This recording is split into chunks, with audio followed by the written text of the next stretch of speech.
¿Por qué vemos a los corruptos hablar de corrupción? Marchar contra la corrupción. Hay varias razones. Permítanme explicarles dos de ellas. La primera, para confundir a los colombianos. La segunda, para querer darle una nueva connotación a la palabra corrupción. La primera, ¿cómo así que confundir? ¿Ustedes se acuerdan cuando todavía en Colombia los partidos que predominaban era el Partido Liberal y el Partido Conservador?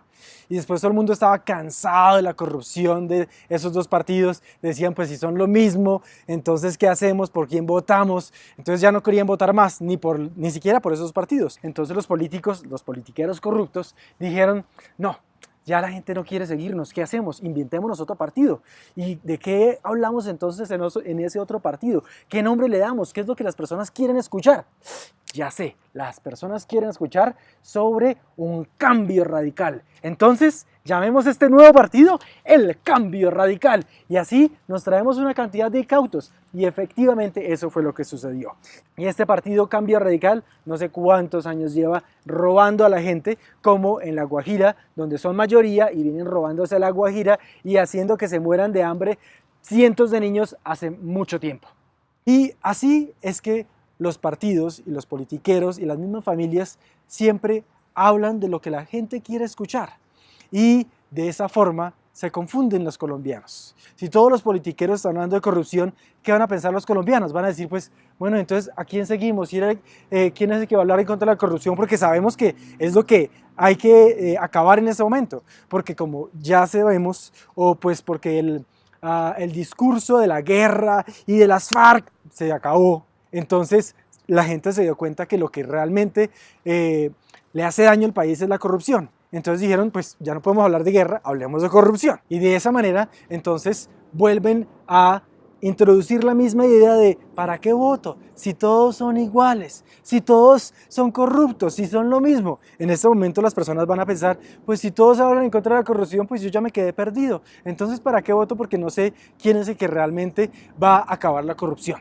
Por eso es que vamos a ver a Vargas Lleras hablando de corrupción, a Uribe hablando de corrupción, al ex procurador Ordóñez hablando de corrupción. Vamos a ver incluso los mandaderos de Santos hablando de corrupción. Pues claro, ese es el tema de moda y si todos hablan de corrupción, pues entonces nadie es corrupto. La segunda razón es darle una nueva connotación a la palabra corrupción. Es decir, que con el uso deje de ser corrupción la corrupción.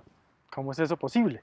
Bueno, las palabras, a medida que se le dan cierto uso, pueden perder su real significado. Por ejemplo, la palabra malparido.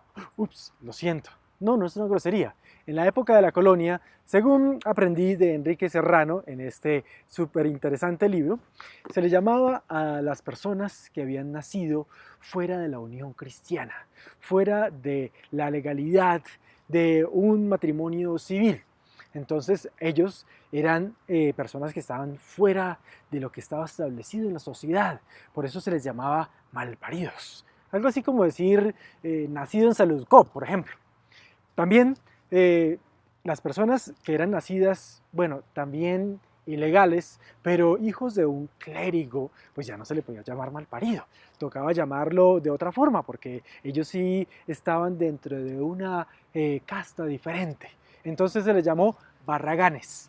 De esa forma, una misma persona en las mismas circunstancias podía llamarse de diferente forma. Todo esto es lo que los políticos vienen utilizando hace mucho tiempo. Otro ejemplo puede ser cuando escuchamos la palabra perseguido político. ¿Quién se les viene a la cabeza? ¿Se les viene a la cabeza el exministro de Agricultura? Bueno, si eso es así, significa que perseguido político ha perdido su real significado ante muchas personas, o se le da otra connotación. Perseguido político, todos los amigos, todos los compinches de Uribe que se escapan para no pagar cárcel aquí en Colombia. Bueno, perseguido político no es eso.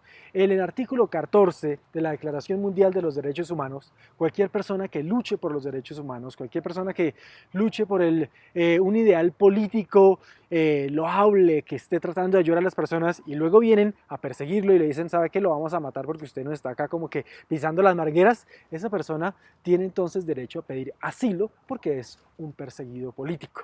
Pero aquí le vamos cambiando el nombre hasta que las personas se acostumbren a no tener derechos, se acostumbren a que nos roben, se acostumbren a que la corrupción es parte del día a día. La corrupción no es así.